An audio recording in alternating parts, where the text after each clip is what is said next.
I'm happy to give a short introduction about Young Professional Group, and then I will introduce the first speaker to start with the webinar. Young Professional Group is a non-profit independent association founded in 2013 in Vienna.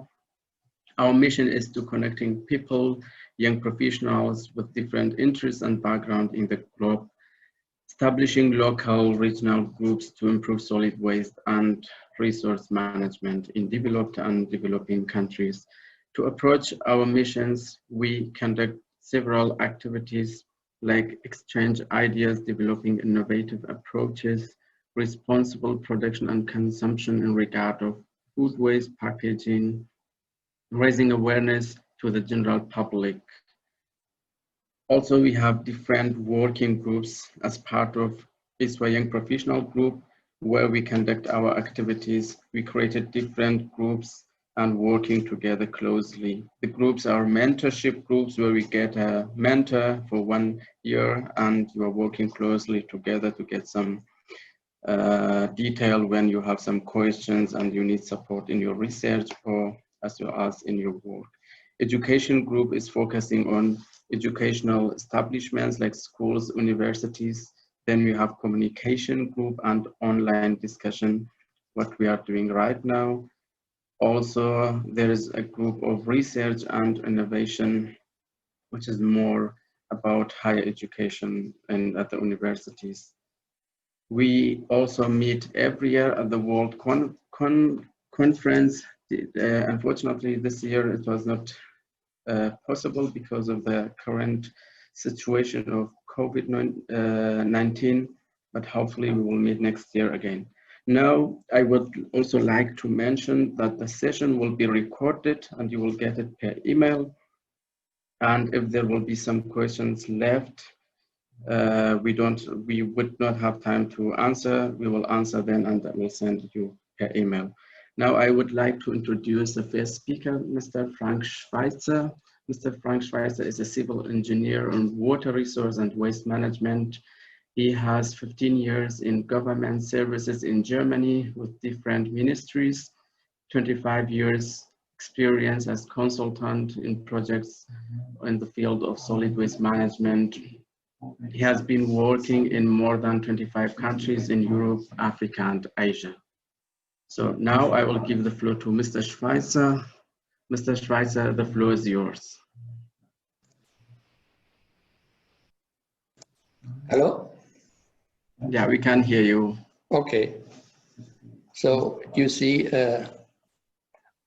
I have a special interest in participating in this webinar because after so many years, I'm a little bit frustrated about the results of my work in so many countries, because we have spent a lot of money and we had a lot of expertise and experts sent worldwide, but the situation in the world is still very bad.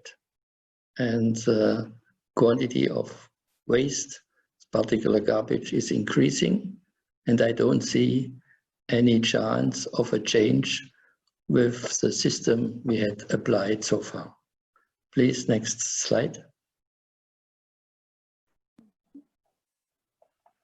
Can you continue? Yes. This is the start of my work in '85. In '85, I came to Ghana and I found a lot of waste heaps like that on schoolyards. So our first work was to clean the schoolyards and to shift all the old garbage to a nearby landfill. And in our days, when I travel, I still see a lot of waste heaps. I see a lot of waste all over the streets, all over the country. Not anymore in schoolyards, but still the situation is quite bad. Next slide, please. So it's just what I have mentioned. Hundreds of projects in solid waste management have been done, but the result is increase of more waste, illegal, uncontrolled disposed. And now, as a very, very senior consultant, I have the hope that the young professionals will take actions. Next, please. You see here two waste analyses which are quite recent. One from Germany and one from Mauritius, very different countries. But you see the organic waste, which is in brown color, is everywhere the majority, because the analyses are made in percentage by weight. And since organic waste is quite heavy, they have the biggest portion. And this we have to consider in the further management, to separate the organic waste from the other kinds of waste in order to reduce transport costs, and secondly, to improve the further treatment. Next, please. In general, you see here the different cost for collection and transportation compared with final treatment, final disposal and treatment. The collection is in rural areas and in town areas, which I call the marginal system, quite big. Only in urban areas, the collection has a smaller portion compared with the treatment, because the distances for the big load of waste are shorter, and the treatment, normally incinerating or big landfills, are very expensive. So that means that the share of the cost is bigger in treatment than in collection. But anyway, collection in every case is very costly, because we also transport all the waste together in a mixed, in a combined mixture to any treatment. And this we should avoid in future. Next, please.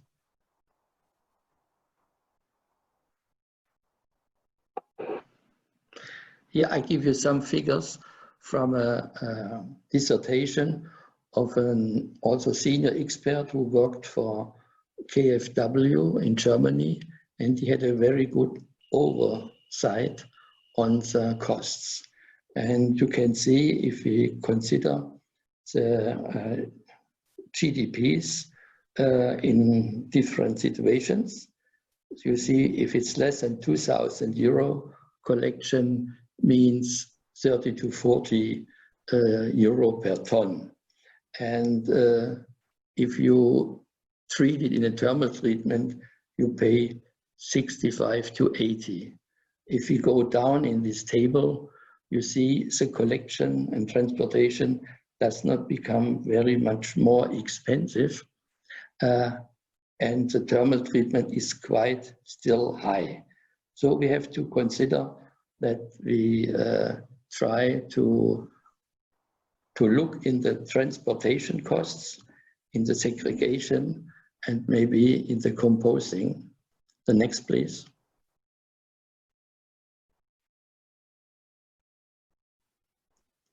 Was too fast?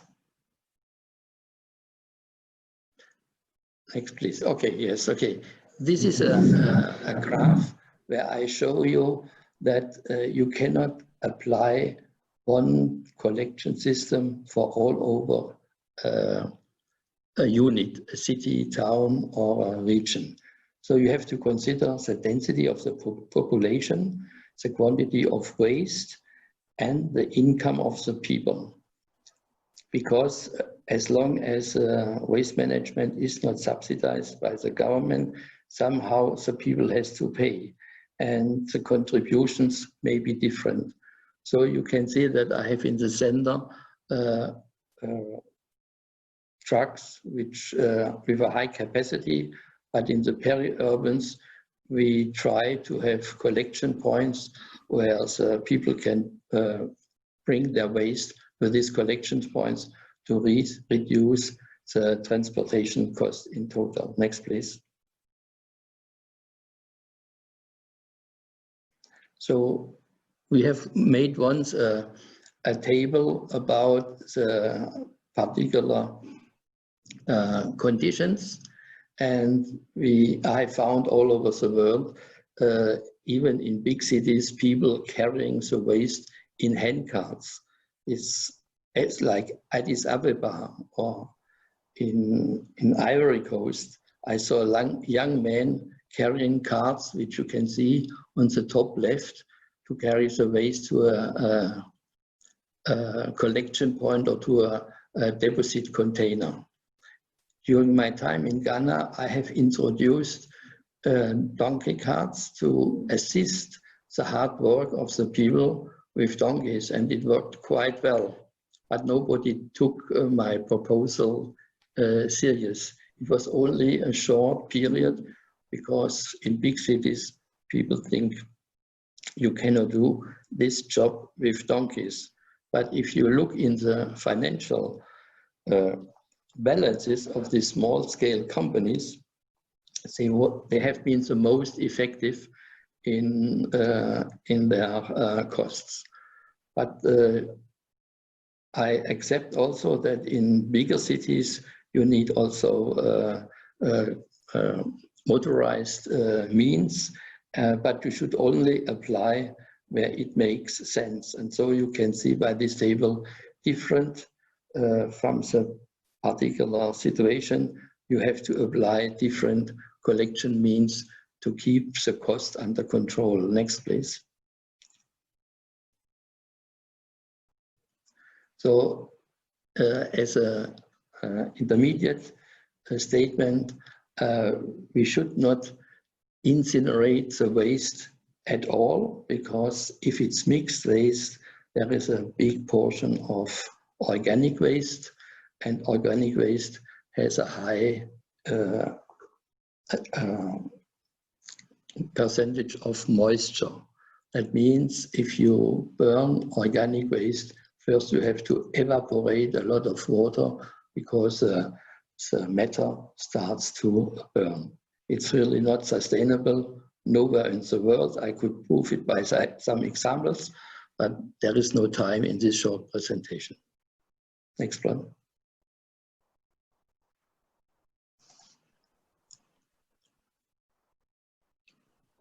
This is in principle how we have to consider sustainable waste management. We have to look into two waste streams in general. The wet one, which is normally organic, which is heavy, and which has to be treated with biological systems. And the dry one, which can be recycled. And finally, what cannot be recycled would be transferred to a landfill, in particular the inert properties. And if you consider these as general, then you know that you have to start separation at source in two ways, the organic one and the non-organic one. Then it's very much easier to run a sustainable system. Next one.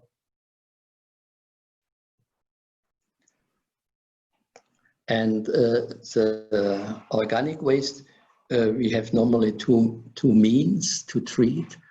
One is the composting, which you can do even in your backyard. You can do it in middle size, you can do it in big factories. But if it comes to anaerobic, to treat biological waste, then you need bigger units. But the result is you can produce biogas and you generate energy. And that has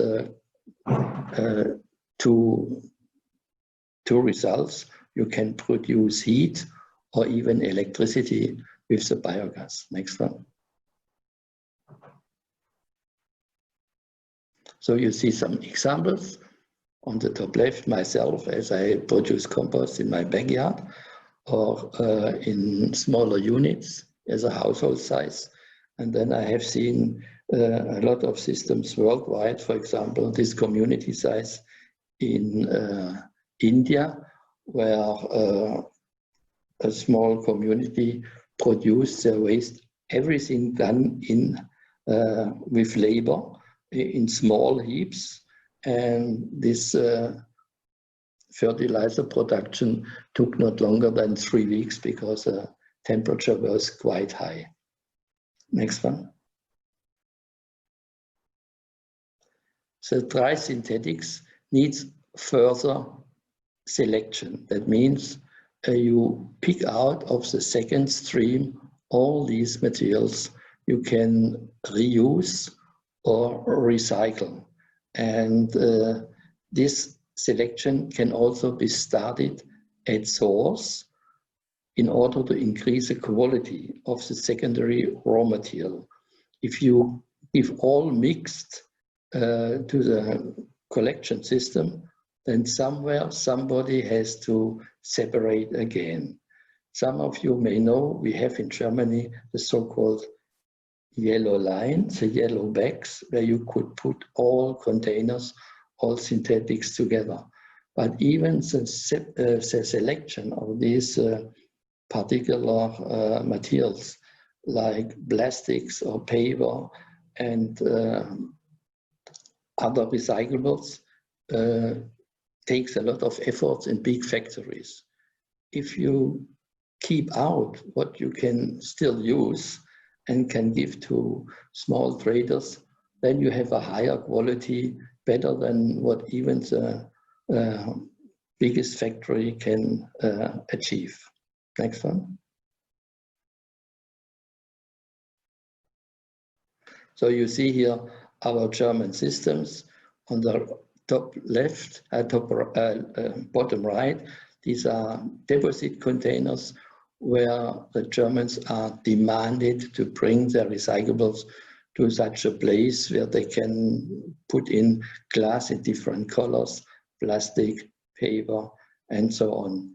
Or you have the containers at home on the curbside, the brown one for bio waste, the gray one is for residual waste, the yellow for these plastics and paper and for plastics, and some have also containers particular for paper.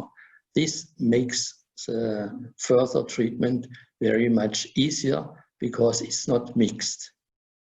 Further, weiter. Next one. Mr. Schweizer, I wanted to inform you, you have 2 minutes left. Yeah, that's why I come to a very important proposal. In the socialist time, in East Germany, we had a particular system, what I just want to promote. There was 29,000 jobs who did exactly what I have recommended. So people did not mix the waste, they brought their particular recyclables to a shop where they got money. They did not buy something in this shop, they sold something. And this made quite a big amount of income for the people. And you see, if you pay people, they do more than you can expect if you don't pay them. Next one. I can talk more about the system just before, but I want to come to the conclusions. To keep a village and a town or big city clean is labor intensive, and labor costs money. So, and the cost increase if the service and the quantity is increasing. The readiness of the citizen to contribute for a clean city ends normally at the house door. Next one. If you want to get the citizen participating, then you have to pay them. You know, you cannot expect they do anything for free. A system which should be sustainable, there should be also a sustainable cash flow for the contributors. And that's why if you charge less, if they have a home composting, or if you pay the people for the materials they deliver to the shop, like in East Germany, it has happened, then you get them included, and this will also strengthen their financial situation, and it will also strengthen the whole system. Next one. Now I want to challenge the young professionals. try to find any community where you can convince people for more participation, more contribution by establishing the recommended system. And if you establish small decentralized composting, they will learn to keep the bigger amount of the waste at home. And if you can make showcases, you can convince more people. And if you invite them to participate in training, they should bring a fee, but in form of recyclables. So they start to see the value of what they have considered as waste before. Next one.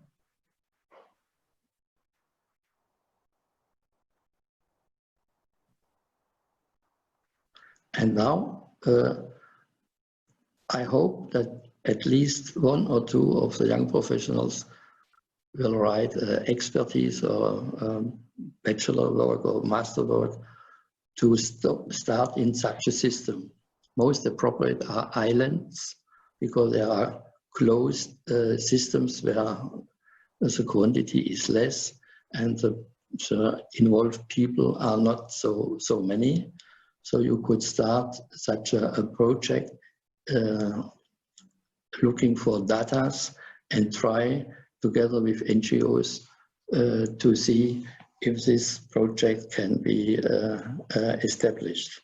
And I hope that somebody will ask me for assistance, because I'm trying to establish such a sustainable waste management system with the two waste streams, wet and dry. And thank you for your presentation. Thank you very much, Mr. Frank Schweizer, for the nice presentation, which came from over 25 or 30 years of experience in different countries. For the participants, I would like to mention again, if you have any question, you can write it down in the chat box. My colleague will share it with the speakers, or you can also write it down and ask at the end of the session, where there is a question and answer session for all the participants. Now we are moving to the second speaker, Freidor. Freidor has been working in Myanmar since 2013. He is a project director at Thant Myanmar, and his main focus include community solid waste management from informal sector, primary collection, reduction and reuse, campaigning and training. Also, he is focusing on plastic pollution. Recently, he is co-founding a movement on plastic pollution and transforming it to a professional company working across the waste hierarchy. I would like to give the floor to Freidor. Freidor, the floor is yours.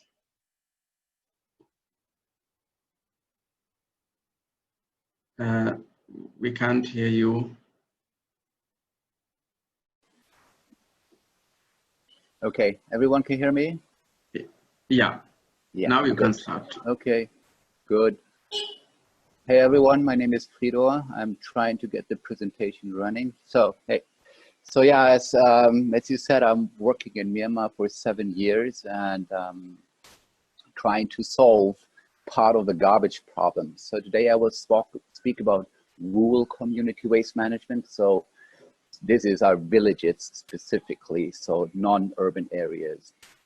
So just shortly who we are. So Thant Myanmar is actually, we started as a kind of movement and with a clear mission to reduce actually the dependency on single-use plastic, and we evolved from there into a company and now doing everything around solid waste management, mainly primary collection, urban areas, rural areas.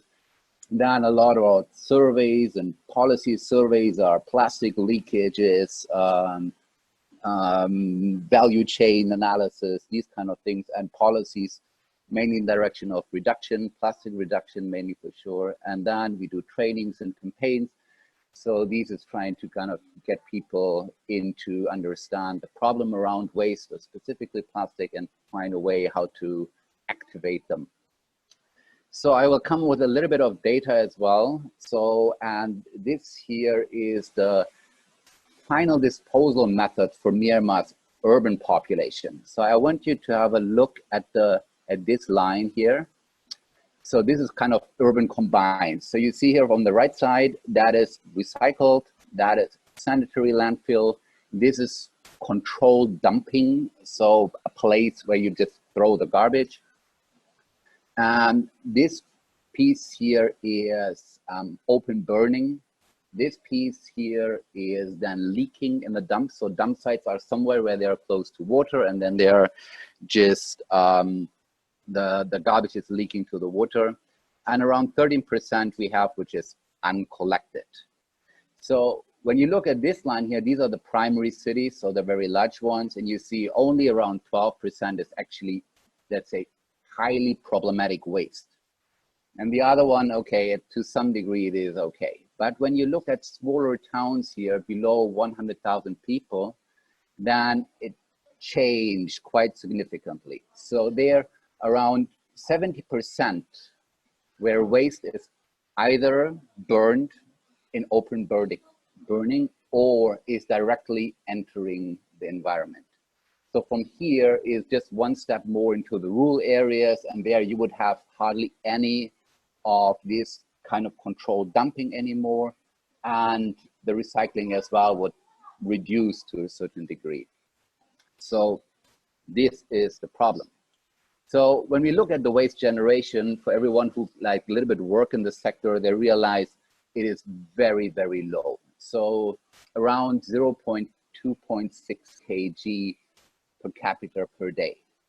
And when we look here at the split up, so this is the rural areas, these are the primary cities and the smaller cities, over 50% is actually rural waste, because the population living in the rural area is far over 70%. But when you look into the waste itself, then I'm just kind of saying what Thant was saying as well. So around 70% of that is actually organic. And then you have around 20%, which is mainly recycled. So this is metal, cartonnage, bottles, which are then refilled, or these kind of things. So these are actually, they are kind of taken out of the system. And then you have a problematic part, which is around 1,000 tons every day, which is mainly plastics, and mainly like multi-layer plastic, soft plastic, highly contaminated stuff. So that is garbage. That is what is entering the environment. That is either entered either by burning or by direct leaking into the environment. So what are we doing, and how are we doing this?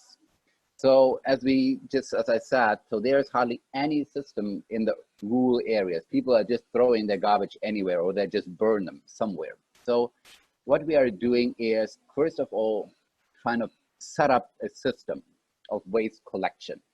So that is not easy, because there is no governmental regulation. So meaning either when the community does not agree to it, there is no one who will force them. Sadly, the priority of waste is still not that super high. So it is difficult to convince people to put effort, time, maybe money into this to do it.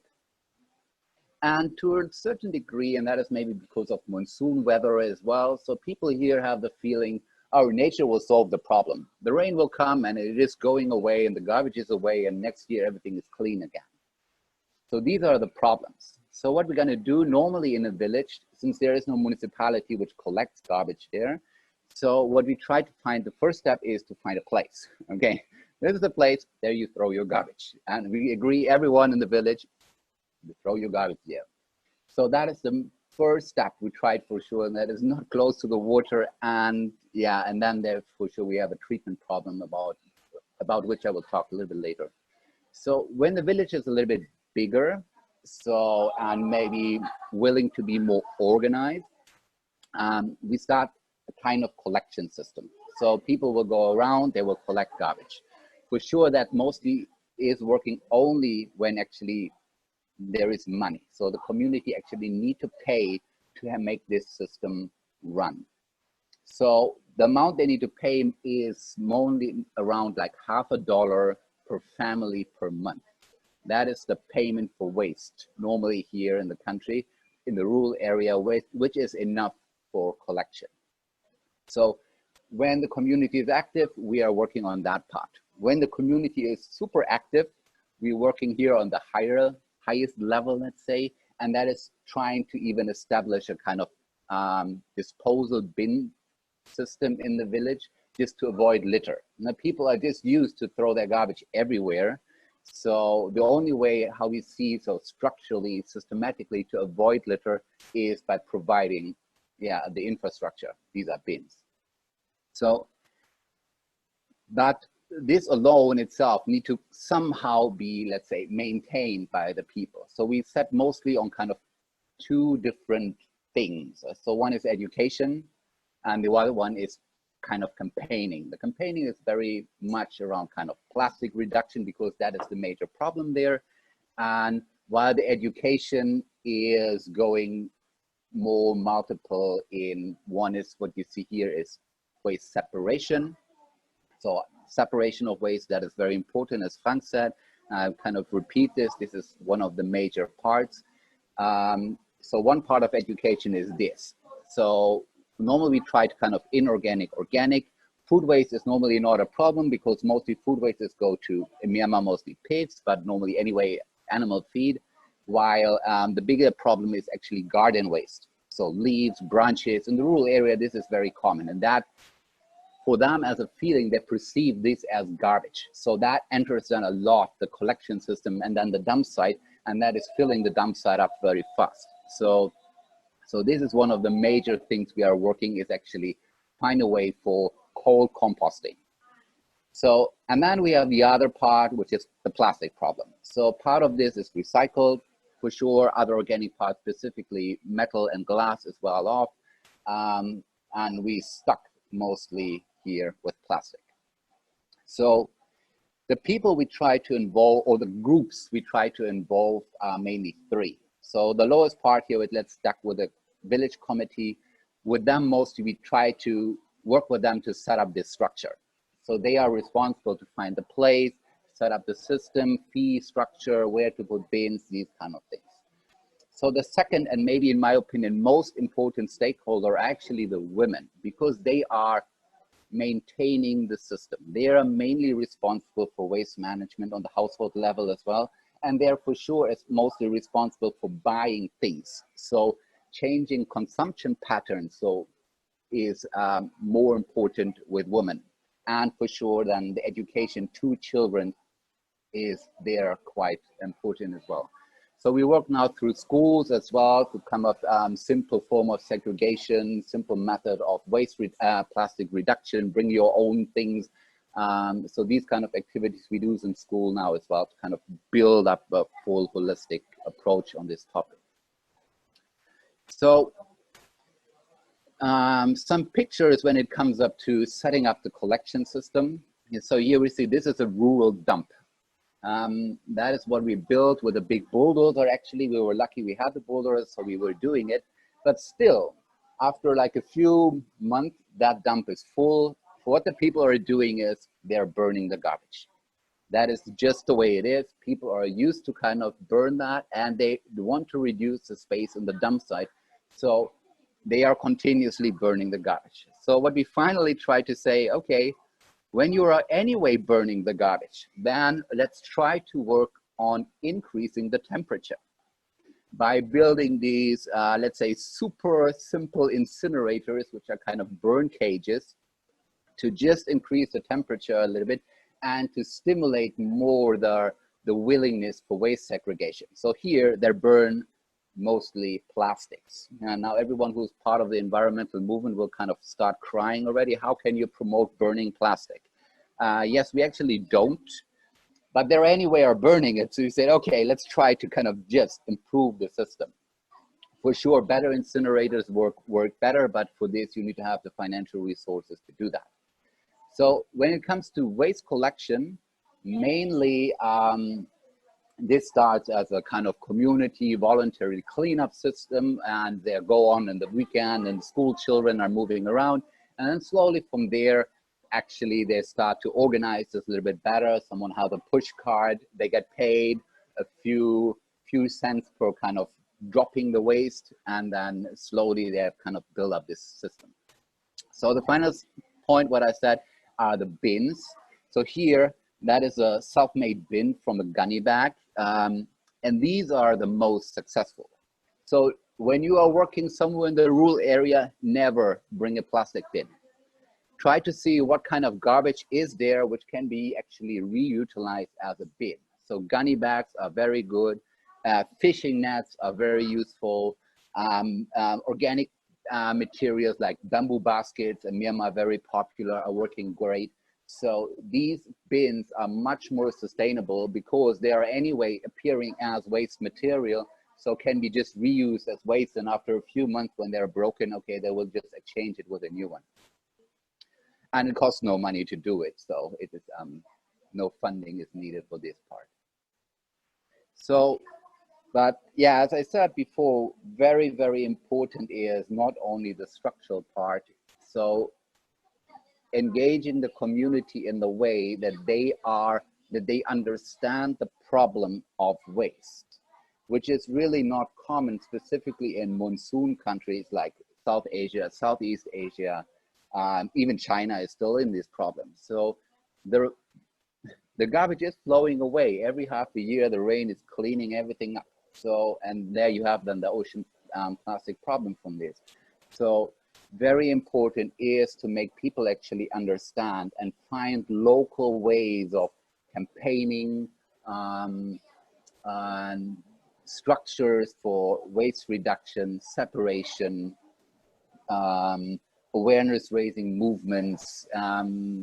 These parts are very, very important to get people involved in participating in community waste management. Freidor, you have 2 minutes left. I'm done. Okay. Yeah, great. Thank you for the presentation. Now we are moving to the last and closing webinar. The last webinar is held by Mike. Mike is holding a master's degree in environmental economics. He's chief of waste operation at the Project Stop, which is the largest,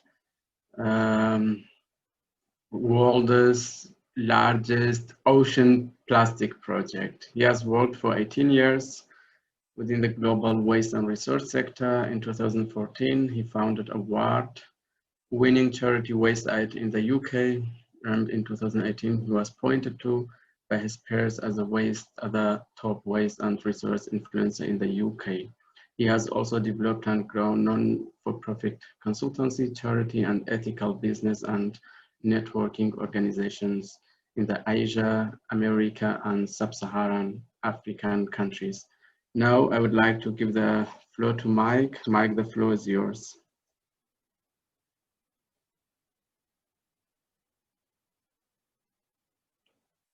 Mike, can you please share your screen?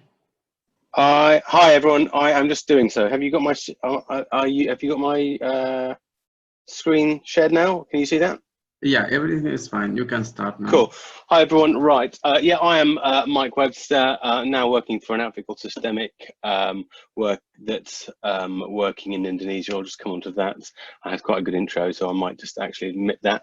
Missed a lot of it, but that's if you know that's what I look like.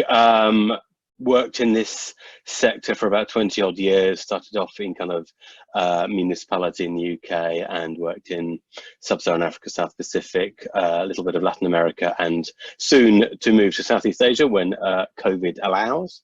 And my focus has been waste livelihoods, working in community waste, and rollout of kind of waste and recycling services in lower income areas. I'm kind of taking a step up in scale, really.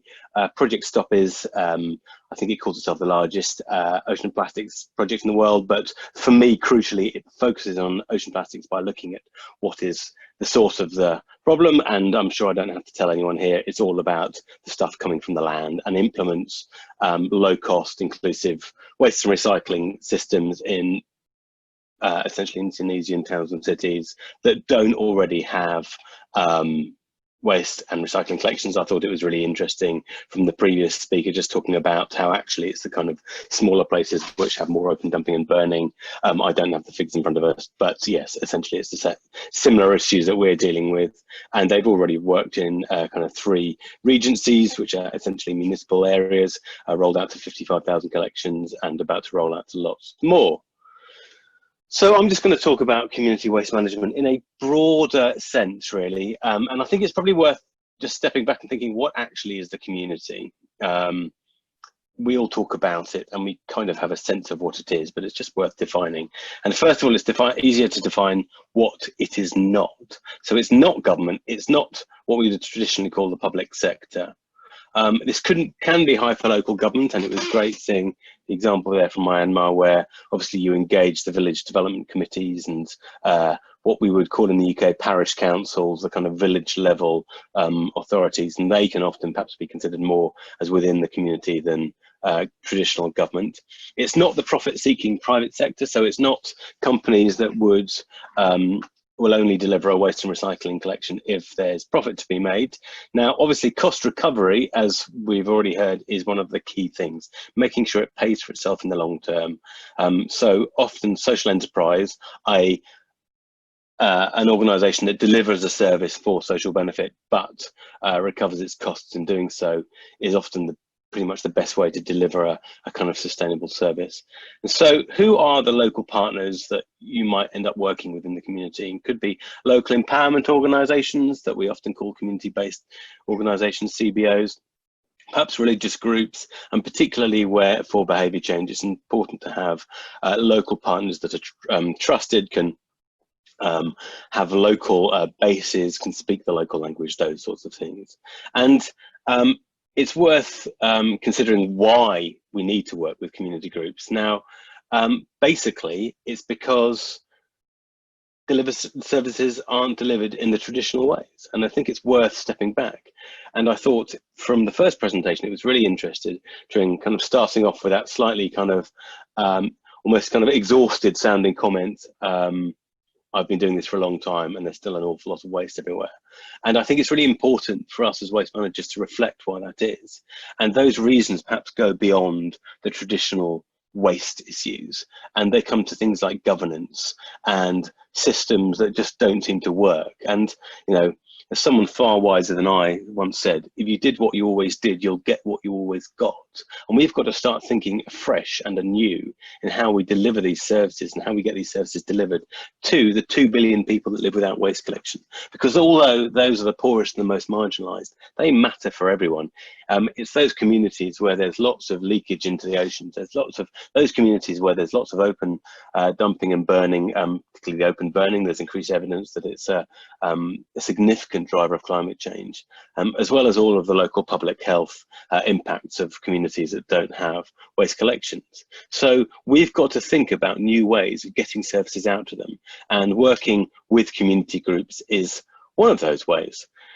The benefits include, first of all, is delivering local skill sets. You know, if you're working in a place where there isn't much waste collection, there are a few local activists thinking, hold on, this is terrible, we've got to do something about it. But community as a whole, people as a whole, aren't thinking, okay, this is an issue. Well, you can start saying, start bolstering and supporting and being allies to those local people who are saying we need to do something. You can start sharing the technical skills. And there's an awful lot of young people, particularly in lower income countries, who are fed up of this, and who, you know, the number of university theses and essays that I see on the problems of waste in, you know, a given country where I'm working, there's a huge amount of awareness from those university students.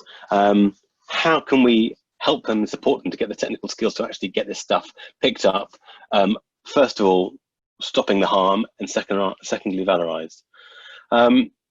Again, community groups can deliver those services to those that have no other. That's second to last point at the bottom there. And you know, we've got to think about new ways. If we just think about the simple and frankly failed municipal models that might work in Europe, North America, wherever, but don't in the global south, we're not going to improve anything, and we're also going to miss large numbers of people off from kind of new service rollouts.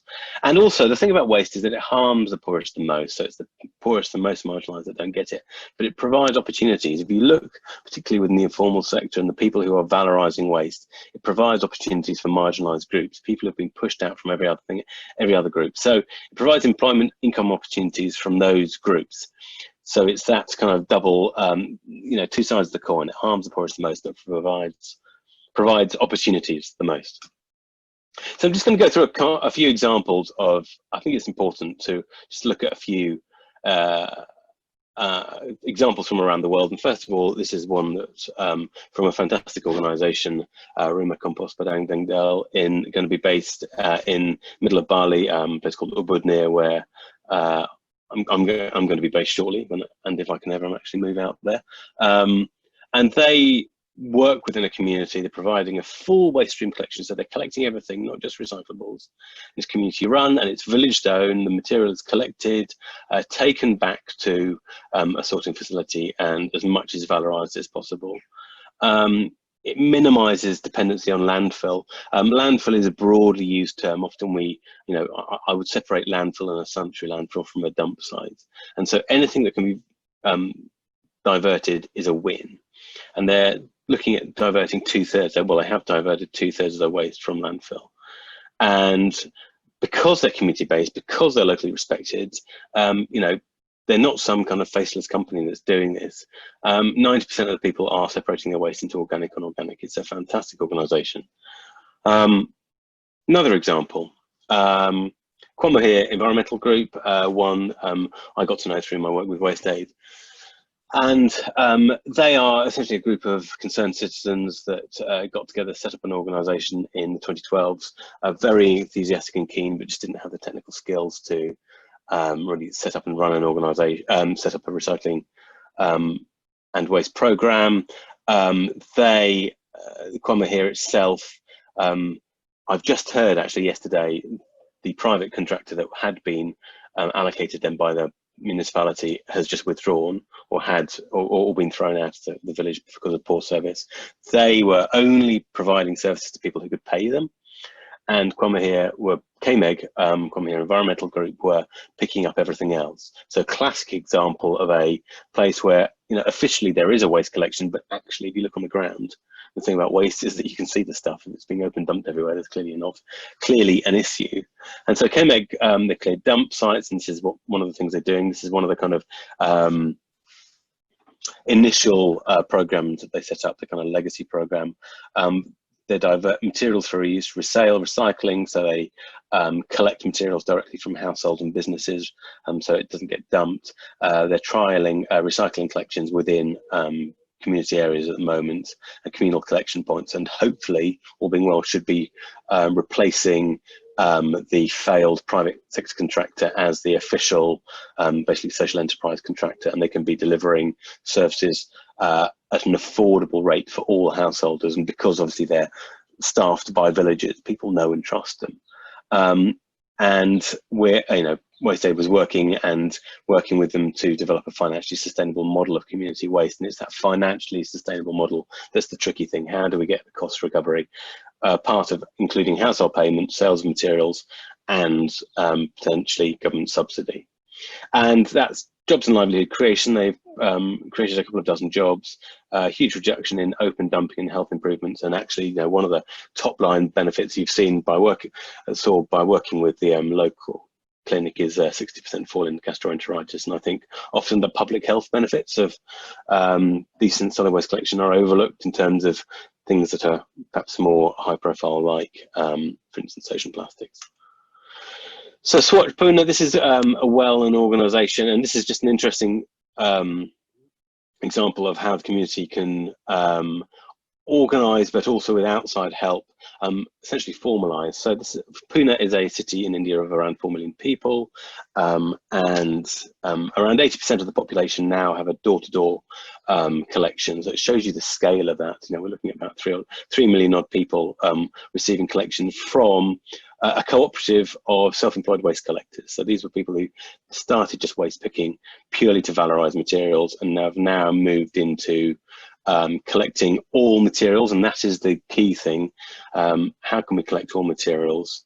They also service poorer households and get a subsidy from that, because lower income households produce lower value waste because, you know, they've got less money to spend on higher value items. And they also, the co-op also negotiates, you know, those sorts of important things of occupational health and safety standards, PPE. You know, during COVID, they've been advocating and supporting them. So really important. So three quite different models, I think, of community-based waste.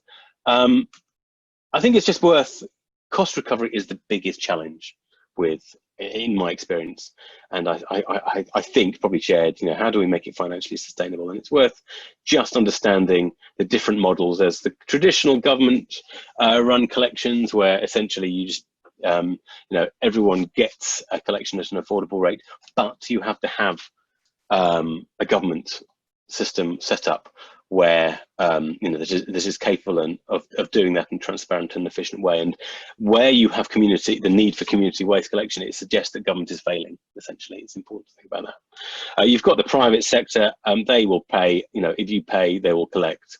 Okay, so particularly in urban areas, you have higher income areas which have got good waste collection, and lower income areas which have. We've got the micro entrepreneurs. I was working in Kinshasa in the DRC in Congo. They were called pousse-pousseurs. So people, because their carts are called pousse-pousse because you push them. That's an example, and they're often kind of providing services for kind of middle class and lower income areas. We've got the waste picker co-ops that we just saw. So that's a kind of charge for service, and you need to, you know, we need to get money from an individual to them to pay for the service. Again, whilst that's good, obviously if you have either the incapacity to deal with or deliver that service, or people without the right amount of money, is a problem. We've got buying waste, so we've got junk shops, waste banks, those sorts of things, but waste pickers, great, you get paid for your materials, and that works fantastically when there's a strong value chain for materials. You know, some parts of the world, PET, there's none in the waste stream. Why? Because there's people who want to buy it. Classically, we see it with metals, you know, ferrous metals. There's very little aluminium in the waste stream because there's always a very strong price for it. So that's great for some materials, and then we've got kind of donation waste. So we have, you know, recyclable collection points, perhaps where people, you know, wealthier, more aware areas where people don't need the money from the waste that they're selling, and are keener to kind of live in a cleaner, better run area, cleaner, more hygienic area. So those are the three models, and if you're interested, actually, there's a lot of interest. I'd really urge you to have a look at Leave No Trace, which my colleague Joy Danielson wrote. It's kind of full of really top information on this, and you can go to that link and download it. It's totally free. I can share the link afterwards as well. So I think it's important to realise that whilst community waste is vital for working in those areas where government can't, you know, it is not easy, and there are limitations. And I mean, I've been on a bit of a personal journey. I used to think community waste was the answer. I think it's the answer in the right places, and those right places tend to be the poorer and more rural areas. Okay, if the government, with, you know, where I'm working in Indonesia, the kind of, you know, government is growing capacity, and it's a fast developing country, and there are, you know, potentially you could say government is ready to start taking on more and better waste. So, you know, local partners, do they have the capacity to manage and deliver projects?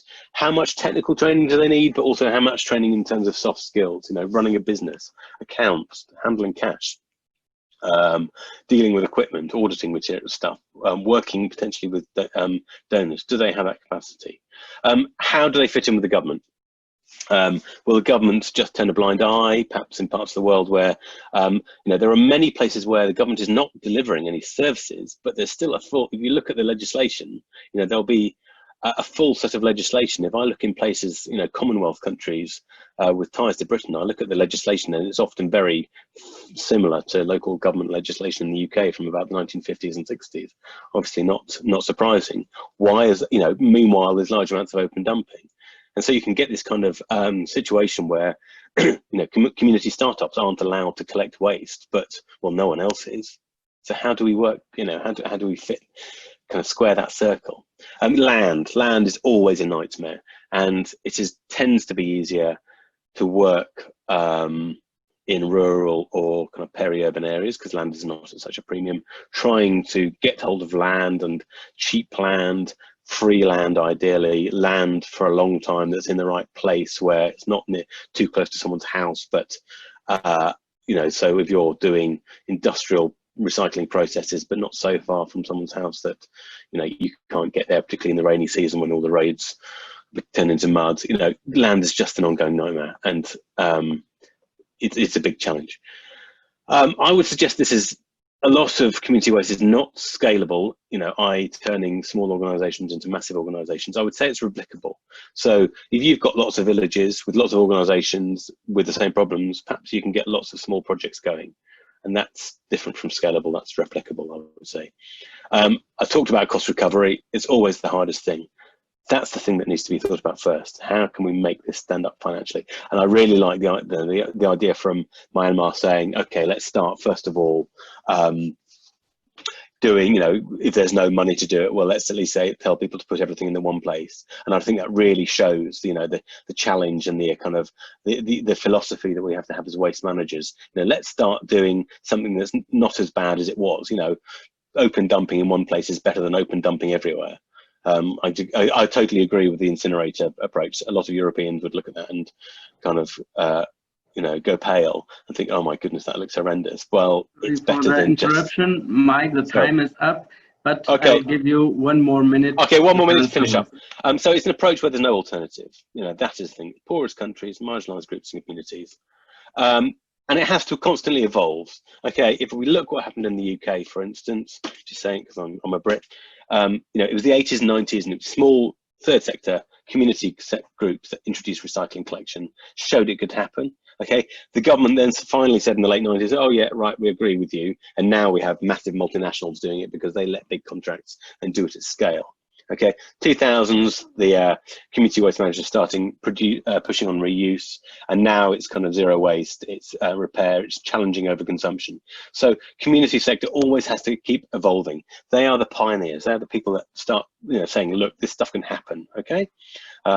So you can't stand still as a community waste manager. You are the innovators. You are the people, you know, who everyone thinks is crazy because you're doing this, but actually you then show it can be done, and everyone then agrees and takes it on and scales out.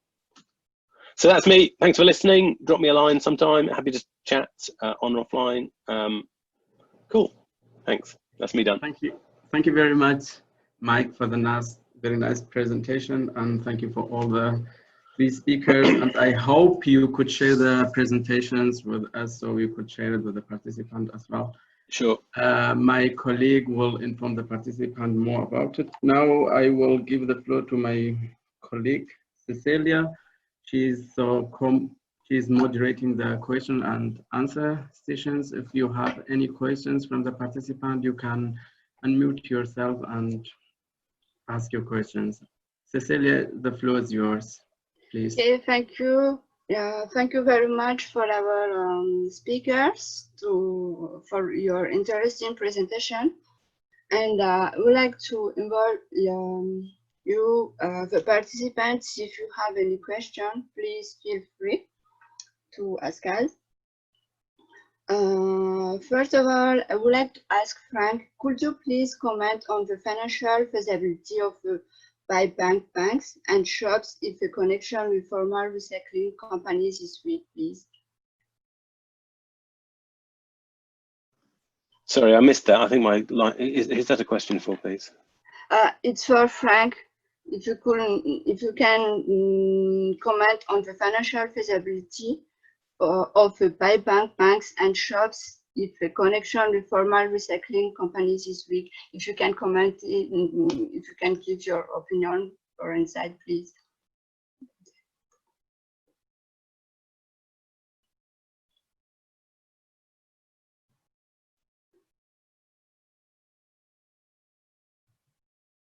Frank, I'm sorry. I did not understand the question quite well. So can you repeat it, please? Okay, if you can give your opinion about the financial feasibility of the banks and shops, if a connection with please, with former recycling companies is missing. So yeah, thank you. You know, we have the payback system in Germany established because we had millions of cans, and there was no readiness of the industry to collect the cans. And then they applied a law that you can put a charge on cans. And the charge was established with 25 cents per aluminium can. And since this charge was put on the cans, you couldn't find any can anymore. People brought it back to the shops and they get the money back for the cans. There are automats in the supermarkets. You put your can in and then you get a bill back, and with the bill you get to cashier and reimburse the money for this can you have given back. Those who are not ready to do this job, they support poor people, because poor people run around the cities and collect all the cans which they can sell to the supermarkets. This is just the start of the system I'm promoting. If you get money for recyclables, people don't throw it away. But it's not consequently executed in Germany because it's only made for aluminium cans and PET bottles. But for glass bottles, for whiskey or something else, which the youngsters are emptying in the night, throwing away, nobody does it. So we should be consequently to charge all packaging material. And then our cities would be cleaner by the people who are interested to get money, and by this ways they clean the city.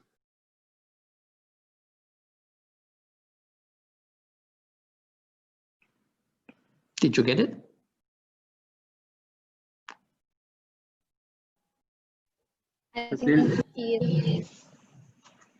Cecilia, are you here? Okay. I think I can take on her role then. So Freidor, we have one question for you. So can you comment on perhaps concerning the behavior of the people in rural areas versus the people in urban areas, if that makes any difference in managing waste management in rural setting? If you share, could you share your experience? Yeah, I mean, so urban areas are, I mean, there are different areas in overall, right? So there are different, let's say, in urban and rural areas, there are different areas. So places where there is a lot of high form of migration, no matter rural or urban, setting up community waste management is by far more difficult because they don't really mind for the land they are living on. So there is quite some complication between in areas with a high amount of migration. So our, let's say, preferred rural areas are where the community is living long time on that land. They are kind of indigenous to that land. So they are by far faster willing to kind of accept, okay, we need to do something. This is our land. We want to preserve our land. Let's try to work this out. So, and that is not true for migrant communities. In poor urban areas, sadly, most of the communities are actually migrant communities, at least in Myanmar. So they come there for work, they come there fast. So these peri-urban townships, they are exploding with informal settlements. So for these people, let's say the world around is, let's say, less important. They are just fighting for their survival. And they don't own that piece of land they are living on. They don't have any, let's say, connection to this piece of land as well. So involving, or they get interested in solid waste management only when the waste situation is so bad that they're really half a year, their bamboo hut is in water. So that moment where really flooding is such a big problem because all the gutters, creeks are so much clogged with garbage that the community is continuously flooded. That moment they are willing to do something, but then normally they run more in an urban form, so they're willing to pay. So the urban area, when they're really hardly affected, they start setting up a community system in the form of a private collector. So they try to get someone who is earning less money than them even, and they pay them to go around, collect the garbage and dump it in mostly a transfer station by the community. So these might be, like, say, the strongest difference between rural and urban.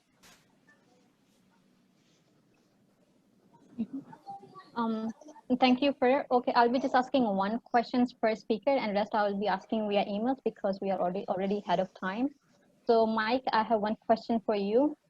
So do you think that solid waste management through community would be feasible in urban areas, considering that there are issues other than collection? If you've got a good, strong community group, potentially something like you know, a religious group, a church, or perhaps a kind of you know, some kind of Islamic humanitarian group, if that's the kind of, you know, depending on what the local religion is. If there is a strong community, it may not be so much a kind of geographical community, it might be a community of faith or interest. So you've got an organisation that's interested in doing this. You know, the challenges are obviously land is harder to come by. You know, again, just hearing about, you know, the example from Burma, yeah, you know, people tend to have less links. I mean, you see it all over the world. In urban areas, people tend to be incomers. They don't, you know, have a long-term kind of connection with, you know, that particular road or area. And so it can be in urban areas, but it's, you know, and there might be, for instance, opportunity to do a model such as kind of social enterprise. So you're providing low cost, affordable waste collection, which is essentially what kind of Project Stop in Indonesia does. It works in more kind of urban areas, more and peri-urban areas, and provides service for a payment. It's a very low payment. It's, you know, it's the kind of 50 cents a month kind of level. So, you know, that is one approach if you've got groups who are interested and up for this. But yes, things like drivers like employment and the value of material as well. So that's one thing. Just quickly, I know there was a quick question from Ahmad Cleanup in Nepal. You know, what's the role of NGO? And I just suggest it's, you know, it's awareness, raising, you know, awareness of people that, you know, this is a problem, they don't have to live like this. It's advocating the government to provide that enabling environment. So if a service is not being provided by the government, you know, well, let's have an honest conversation and say, well, let's, you know, at least provide a legislative environment which allows startups to start up quite easily and start collecting the material, and perhaps demonstrating at a small scale what works. So that's where, you know, an urban model of community waste could be useful, where so you can show something that works perhaps on a district, or, you know, you know, in London, for instance, there are 33 boroughs. Those are the kind of more local, that's the local government in a big megacity like London. I'm sure it's similar in other megacities and big cities, doing something at that level to show that it can be done and it can work. Thanks. Thank you, Mike, Freidor, and Frank. So we will be ending our webinar with this, and thank you everybody who joined us. So we definitely had more questions which we received through our form. So we will be sending that to our speakers, and they can answer them per their convenience. If from the participant they still have questions, they can email us from at the email that you received the link, and we will forward that to our speakers. Once again, thank you everybody for joining, and special thank you to our speaker for making their time at various time zones and making such a wonderful conversation, and it was so insightful. Thank you everybody. So we will be ending our session now. Thank you. Thank you too from my side. It was a pleasure to participate. Thanks, guys. Good to see some familiar faces out there, and some familiar names, and yeah, please keep in touch if you've got any more questions. Happy to answer them.